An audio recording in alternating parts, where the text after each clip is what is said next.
Assalamu alaikum wa rahmatullahi wa barakatuh. It's good to have you here with us at Somaliland National Television. I'm Mohammed Aden here with the English news. Let's take a look at the top stories making headlines. Minister of Fisheries officiates conference on fish production.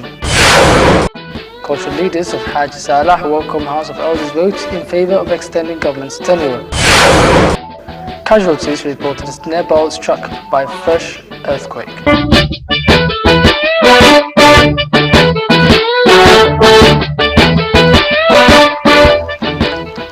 Minister of Fisheries Ali Jama' Burad, accompanied by his deputy, officiated a conference on producing quality fish products for markets across Somaliland.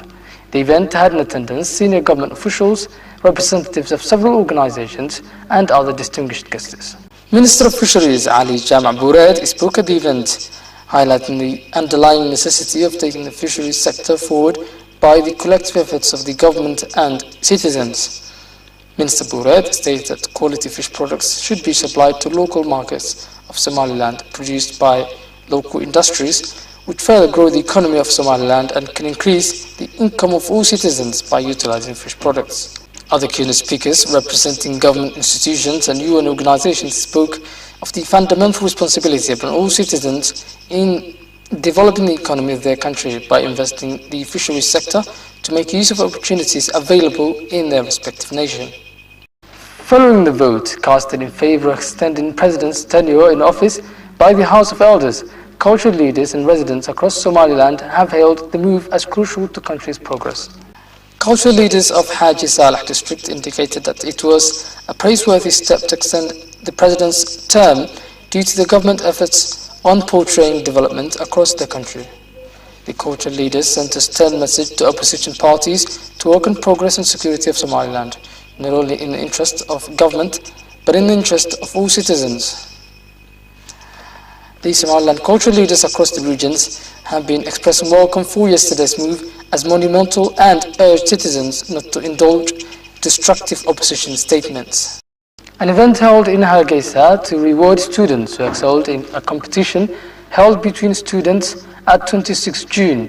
Meanwhile, the principal of 26 June school spoke at the event and exhorted students to participate in the forthcoming May 18th celebrations. The principal of 26 June in Hargeisa praised the students' efforts in portraying excellence and hard work. He reiterated that the school students should play a significant role in forthcoming celebrations to mark the National Independence Day.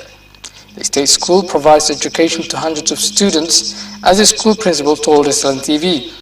And following a competition held for students, they sought to reward students who portrayed excellence. Other keynote speakers, including lecturers and students, stated that it's a necessity students to depict a picture of knowledge, as the school represents public schooling institutions, and urged students to play a leading role in the education system of Somaliland. You're still watching the English news on Somaliland National Television, the first Somali-speaking channel with an English news, and now for the main international headlines in detail.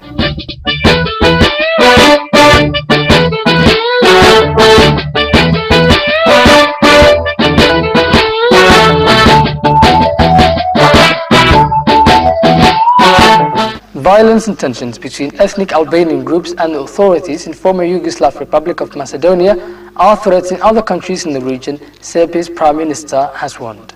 Speaking in an exclusive interview with Euronews, Alexander Vučić said his country was ready to offer assistance to help address the situation. Invest everything needed to help them out, to overcome these bombs on the roads.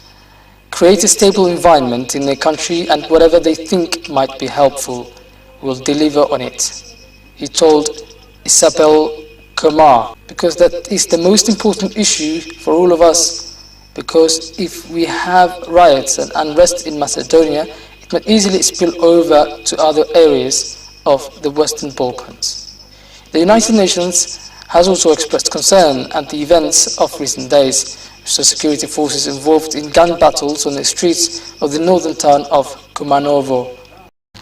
A strong earthquake shook Nepal on Tuesday, killing at least 19 people in the region, weeks after a devastating quake left more than 8,000 people dead and destroyed hundreds of thousands of homes. The tremor reportedly lasted up to a couple of minutes and sent people running outside in the capital Kathmandu and elsewhere in the country.